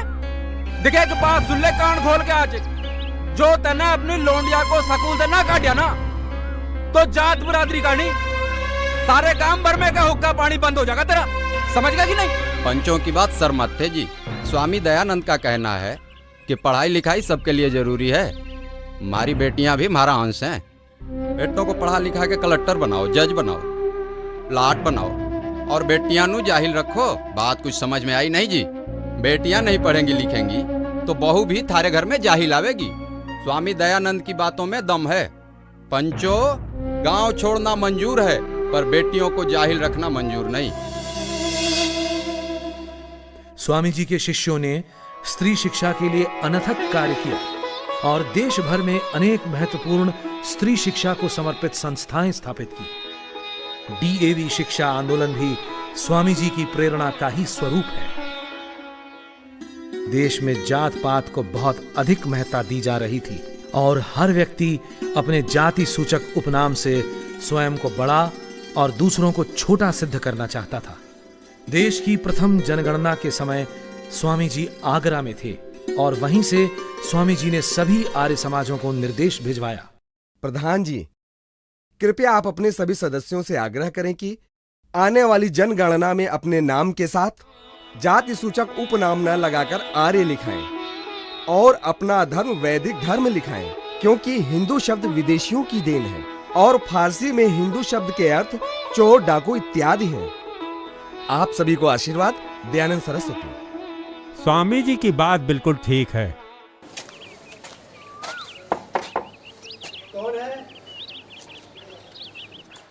नमस्ते। नमस्ते जनाब, हम देश की पहली जनगणना के सिलसिले में आए हैं। आपसे चंद सवाल पूछना चाहते हैं। पूछिए जनाब। श्रीमान, आपका नाम? सुखराम। जाति? आर्य। आर्य? आर्य क्या है? आप तो ब्राह्मण है ना? इस देश का वैदिक नाम आर्यवर्त है और इस देश में रहने वाले सभी आर्य हैं। महर्षि दयानंद के उपदेश से हमने जात पात को मानना छोड़ दिया है। धर्म हिंदू? जी जनाब, सनातन वैदिक धर्म। नमस्ते। नमस्ते। स्वामी जी चाहते थे कि भारतीय भी दूर दराज के स्थानों में जाकर वाणिज्य करके समृद्ध बने। यदि अंग्रेज 7 समंदर पार करके यहाँ आकर व्यापार कर सकते हैं तो आप क्यों नहीं। स्वामी जी की यह हार्दिक इच्छा थी कि भारतीय युवक जर्मनी जाकर तकनीकी प्रशिक्षण प्राप्त करें और देश को समृद्ध बनाएं। स्वामी जी ने जर्मनी के एक प्रोफेसर वाइस के साथ इस विषय में लंबा पत्राचार भी किया था। राजपुताना के अनेक बड़े राजा और महाराजा स्वामी जी के शिष्य बन गए थे और शासन के अनेक विषयों पर स्वामी जी से मार्गदर्शन प्राप्त करते थे। अगस्त 11 सन 1882 को महाराणा सज्जन सिंह के निमंत्रण पर स्वामी जी उदयपुर पधारे। उदयपुर में स्वामी जी लगभग 7 महीने रहे और उन्हें नौलखा महल में ठहराया गया। महाराणा ने पूरे मान सम्मान के साथ स्वामी जी की सेवा की। नौलखा महल के इस कमरे में स्वामी जी ठहरे थे। स्वामी जी के आग्रह पर उदयपुर महाराज ने अनेक समाज सुधार के कार्यों को अपने राज्य में लागू किया और अपने महल में नित्य हवन भी करने लगे थे। एक दिन महाराणा ने शायद स्वामी जी की परीक्षा ली। आप एकलिंग महादेव के महंत बन जाएं, सारा राज्य आपके अधीन हो जाएगा, क्योंकि शैव यहाँ राजधर्म है और लाखों रुपए मंदिर की आय है। ये हास्य का विषय नहीं है राजन। आप प्रलोभन देकर हमसे परमेश्वर की आज्ञा भंग कराना चाहते हैं। आपका ये राज्य और आपका ये मंदिर मुझे अपने विश्वास से डिगा नहीं सकते। आपके इस राज्य की सीमा से तो मैं एक दौड़ लगाकर बाहर हो सकता हूं, लेकिन परमात्मा के राज्य से भागकर कहां जाऊंगा? धृष्टता क्षमा हो महाराज, मैं तो आपके निश्चय की दृढ़ता देख रहा था। नौलखा महल में ही स्वामी जी के प्रवचन होते थे। एक युग दृष्टा की भांति उन्होंने कहा, हमारी चिंता मात्र समाज के धार्मिक और नैतिक उत्थान तक ही सीमित नहीं है। हमें स्वदेश का सम्मान भी उतना ही प्यारा है। हमें स्वदेशी चिकित्सा पद्धति और स्वदेशी वस्त्रों को अपनाना चाहिए और देश के राजाओं को अपने अपने राज्य में भाषा और भावना में एकता उत्पन्न करनी चाहिए। महाराणा सज्जन सिंह में स्वामी जी को एक योग्य शिष्य मिला। स्वामी जी का विश्वास था कि एक भाषा के बिना देश में एकता और राष्ट्रीयता का संचार संभव नहीं और राष्ट्रभाषा बनने की योग्यता मात्र हिंदी में है। इसी विचार से स्वामी जी ने अपने ग्रंथ संस्कृत और हिंदी में लिखे और स्वामी जी के निर्देश पर आर्य समाजों ने भी हिंदी को ही अपनाया। सन 1882 में सरकार ने हंटर कमीशन नियुक्त किया था कि उत्तर भारत के सरकारी दफ्तरों में कौन सी भाषा और लिपि रखी जाए। स्वामी जी ने इसके लिए सभी आर्य समाजों को पत्र लिखकर निर्देश दिया कि कमीशन में देवनागरी लिपि के पक्ष में अपना मत भेजें। स्वामी जी और उनके अनुयायियों ने राष्ट्रभाषा हिंदी की जो सेवा की, उसके लिए देश सदैव उनका ऋणी रहेगा। स्वामी जी को अपने अंत का आभास होने लगा था। उन्होंने अपनी उत्तराधिकारिणी सभा, परोपकारिणी सभा की उदयपुर में ही एक स्वीकार पत्र लिखकर स्थापना की और महाराणा सज्जन सिंह को स्वामी जी ने इस सभा का सभापति बनाया। इस सभा को स्वामी जी ने अपने वस्त्रों, पुस्तक, धन और यंत्रालय सहित सभी निजी वस्तुओं का अधिकार दिया। इस पृथ्वी पर कुछ ऐसे महामानव भी आए हैं जिन्होंने उद्देश्य के समक्ष किसी चुनौती को कुछ नहीं समझा। दयानंद भी उन्हीं में से एक थे। महाराजा जोधपुर के निमंत्रण पर दयानंद ने उदयपुर से जोधपुर के लिए प्रस्थान किया। रास्ते में शाहपुरा और अजमेर में ठहरे। दोनों ही स्थानों पर उनसे जोधपुर न जाने का आग्रह किया गया। निर्भीक दयानंद के जीवन में अनेक बार ऐसे अवसर आए जब उनका हित चाहने वालों ने उन्हें ऐसी सम्मतियां दी, लेकिन न तब और न अब ही दयानंद पर उनका कोई प्रभाव हुआ। सत्य के उपदेशक को किसका डर? महाराज, ये मेरी धृष्टता ही होगी कि श्री महाराज को कुछ करने या ना करने की सम्मति दूं। बस इतनी प्रार्थना है कि आप जहां जा रहे हैं वहां जाकर वेश्यावृत्ति का अधिक खंडन ना करें। हे नृपश्रेष्ठ, बड़े बड़े कटीले पेड़ों को नाई के नहुरने से नहीं काटा जा सकता। उसके लिए तो भारी और तेज कुल्हाड़ों की ही आवश्यकता होती है। कहां नहूरने की और कहां कुल्हाड़े की आवश्यकता होती है, मैं अच्छी तरह जानता हूं। आयुष्मान भव। महाराज, आप जोधपुर न जाइए। वहां की मरुभूमि न केवल प्राकृतिक दृष्टि से मरु है, अपितु धार्मिक दृष्टि से भी उसर है। महाराज, वो मूलासुर का देश है, वहां ना जाना ही उचित होगा। हाँ महाराज। हाँ महाराज। हमने उन्हें वचन दिया है, हमें वहां जाना ही होगा। वो लोग हमारी उंगलियों को यदि बत्ती बनाकर दिए में रखकर जला भी दे तो भी कोई चिंता नहीं। मैं वहां जाकर अवश्य ही सत्य का उपदेश करूंगा।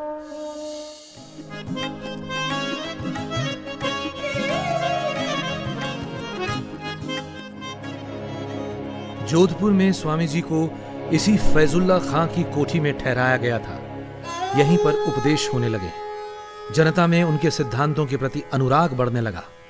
उन्होंने कहा, क्षत्रियों को, राजाओं को, महाराजाओं को चरित्रवान बनना चाहिए, क्योंकि प्रजा की रक्षा रोगी शरीर और वेश्याओं के चंगुल में फंसे व्यसनी राजा नहीं कर सकते, वरन स्वस्थ और चरित्रवान राजा ही कर सकते हैं। याद रहे, एक तरफ जहां मनुष्य मात्र को यज्ञोपवीत धारण करने का अधिकार है, तो वहीं अपने आचरण से गिर गए व्यक्ति से यज्ञोपवीत उतरवाया भी जा सकता है। एक दिन जब स्वामी जी महाराजा से मिलने उनके महल में पहुंचे तो महाराजा के पास उनकी विशेष कृपा पात्र नन्ही भगतन बैठी हुई थी। कहिए नन्ही जी, राज्य में सब ठीक ठाक है? कुछ ही दिनों में गवर्नर राज्य के दौरे पर आने वाले हैं और स्वामी जी की सेवा में भी कोई कमी नहीं रहनी चाहिए। महाराज, जब से स्वामी दयानंद जी जोधपुर पधारे हैं, हमारी सुध लेने की तो आपको फुर्सत ही नहीं है। आपका सारा वक्त बस रेजिडेंट और स्वामी जी की खातिर में ही जाता है। अपनी नन्ही को तो जैसे आप भूल ही गए। ऐसी बात नहीं है। दरअसल स्वामी जी की बातों का प्रभाव ही कुछ ऐसा है कि महाराज, स्वामी जी पधार रहे हैं। नन्ही, आप तुरंत चलिए। पालकी उठाते समय पालकी का एक सिरा थोड़ा झुक गया तो महाराजा ने अपने कंधे का सहारा दे दिया। स्वामी जी ने वो सब कुछ देख लिया। राजन, राजा को अपनी मर्यादा को नहीं भूलना चाहिए। राजा सिंह के समान होता है, उसे अपनी मर्यादा अनुसार ही वर्तना चाहिए। बड़े शोक का विषय है कि राजा प्रजा के कल्याण को भूलकर राग रंग में खोया हुआ है। जोधपुर में स्वामी जी लगभग 4 महीने रहे। महाराजा स्वयं को वैदिक धर्मी कहने लगे। प्रशंसकों और विरोधियों दोनों की संख्या बहुत बढ़ी। रानी सा,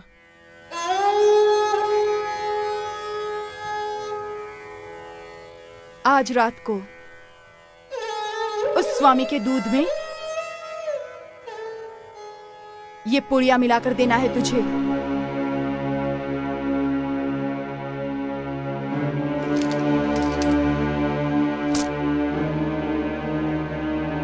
रख ले इसे।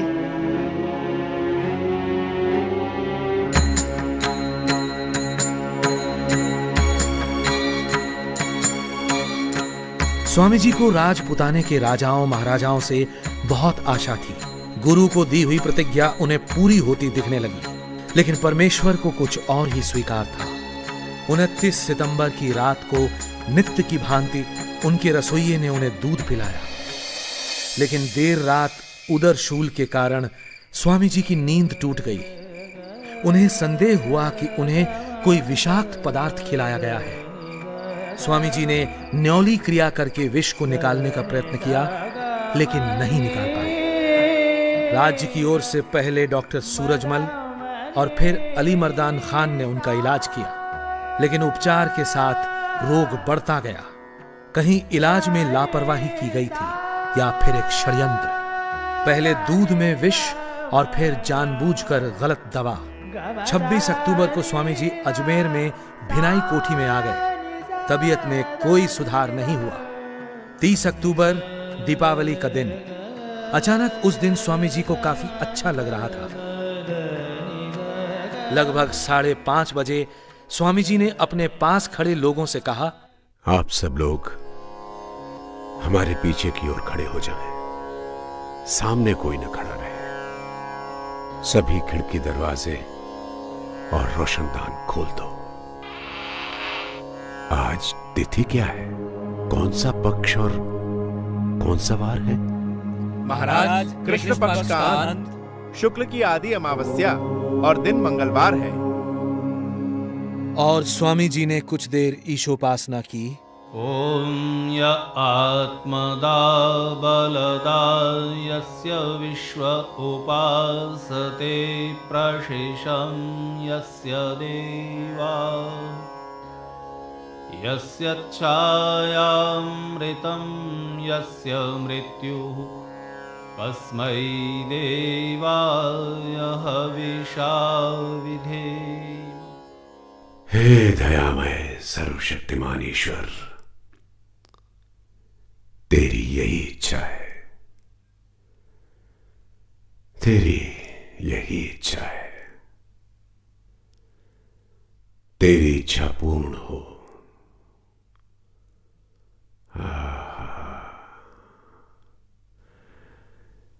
तेने अच्छी लीला की। कुछ देर मौन रहने के पश्चात सांस रोककर प्राण बाहर निकाल दिए।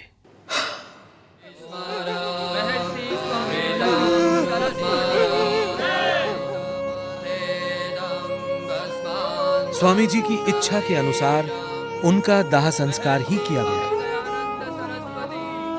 धन्य है अजमेर नगर का ये मलूसर शमशान घाट, जहां पूज्य स्वामी जी के जीवन की अंतिम यात्रा पूर्ण हुई।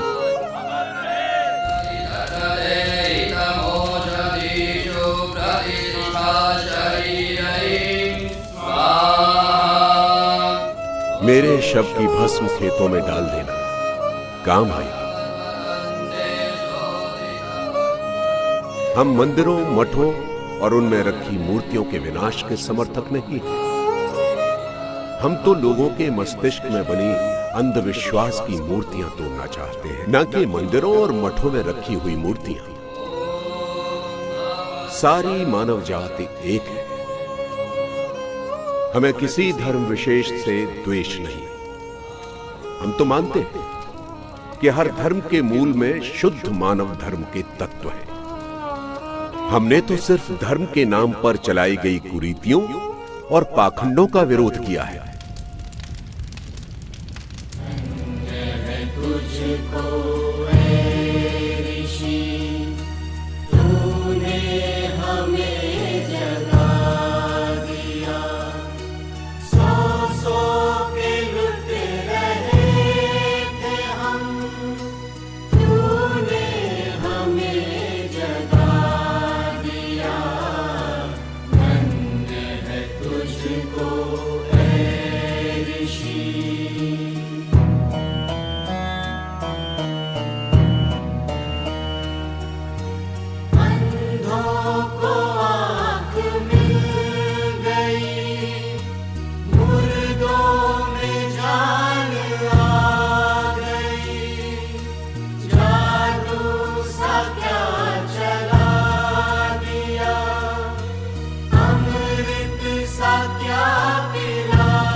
तुझको ऐ ऋषि।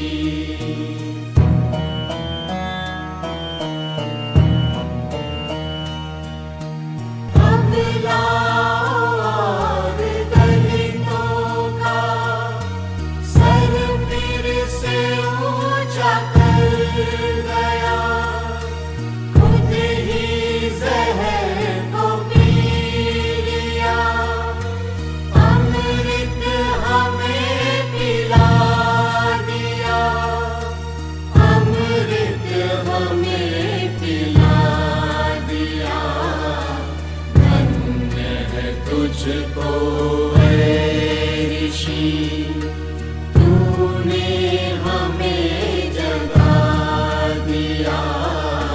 धन्य है तुझको ऐ ऋषि।